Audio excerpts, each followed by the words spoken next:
नाव अंशुमन निवास पाटील, गाव मोराळे, तालुका पोलीस, जिल्हा सांगली. आम्ही आमच्या मुलाला सुरुवातीला कफ आणि ताप वगैरे खूप आलेला आणि त्याचं सर्जरी करायला सांगितलेली. त्यामुळे मी सर्जरी केली. सर्जरी करून 4 दिवस झाल्यानंतर 5व्या दिवशी आम्ही पाईप काढायसाठी गेलो. तर त्याच्या अचानक उलट्या झाल्या. उलट्या झाल्यानंतर त्याचं एकदम डोळे पांढरे झाले आणि खूप त्याला ताप वगैरे आला.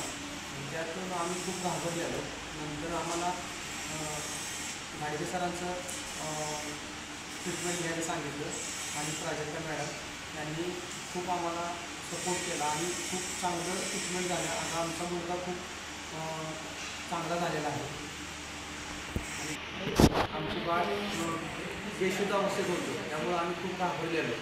आम्हाला काय सुचत नव्हतं त्यामुळं आम्ही इथं आणल्यानंतर 5-6 तासांनी आमचं बाळ पूर्ण बोलायला लागलं. व्यवस्थित शुद्धीवर आल्यानंतर ते बोलायला लागलं आणि सरांनी खूप चांगली ट्रीटमेंट केली.